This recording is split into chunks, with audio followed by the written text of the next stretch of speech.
Good morning, Boker Tov in Hebrew. Monday, August the 8th. I'm starting my second week here, 2016.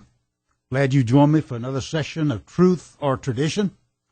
Woke up this morning and I heard that there were over 1,700 people over in Bossier that were without power this morning.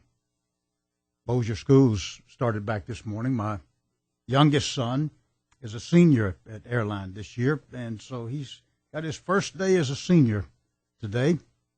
I think Caddo schools start back next Monday, I believe it is.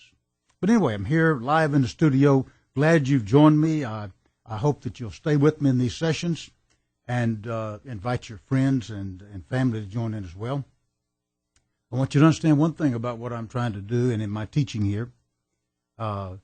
Is I want to get you to think. I want to get you to think deeper than you have ever thought in your life, whether you're a layperson, a Sunday school teacher, or a pastor, teacher. I don't care. I want you to think like you've never thought before. Things that I'm going to share with you are going to require you to think. You're going to have to do some meditating on your own if you're going to pick up on these foundational truths that I'm going to share with you. Like most churches or people in church, you're used to 3 points in a poem and a song, and we're out of here. The kind of teaching that I'm going to do is going to require you to get involved.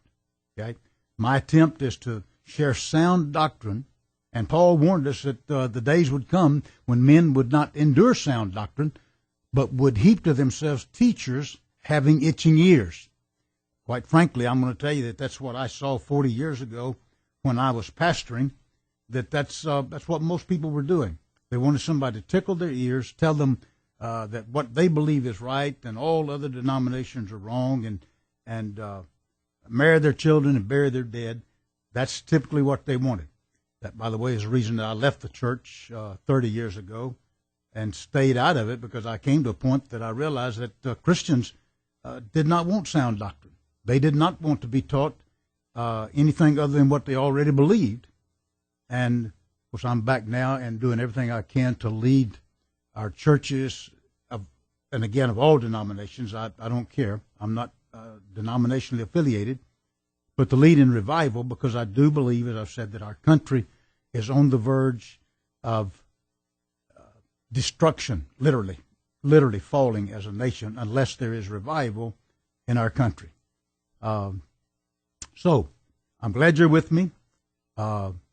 They tell me here at the station that they probably got 12,000 people that are out listening. Now, I'm not going to say that all 12,000 are listening to my show, but if I'm correct, I think that Dan told me about 12,000 was the listening audience.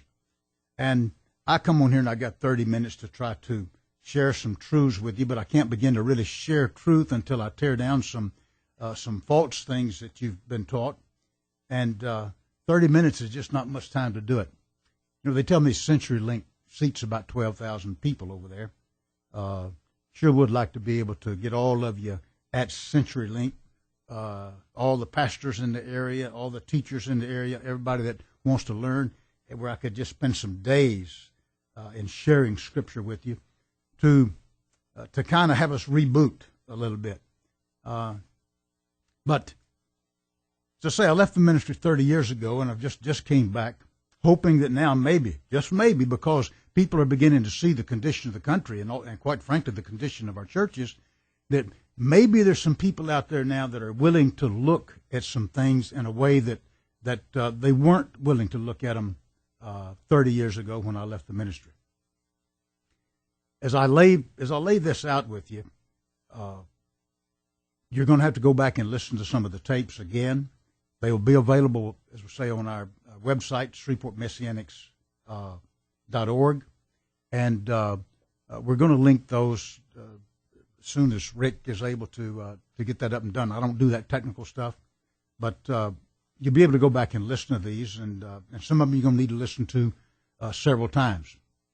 But what I'm wanting to do is to get you to look at Scripture with fresh eyes. That is, just think of it looking at it rather than looking at it through a Greco-Roman tinted eyeglasses, as we've been taught to do, that we look at it from a Hebrew perspective, understanding that Yeshua, you call Jesus, was an Orthodox Jewish rabbi. We're talking about a book that was written about a Jewish religion, a Hebrew religion, written by Jews, the Jewish Messiah. And if we don't look at it from that perspective, we're gonna find that we get off track quite quickly.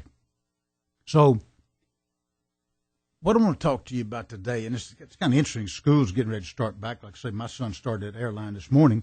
Caddo and Red River, I think, start next Monday.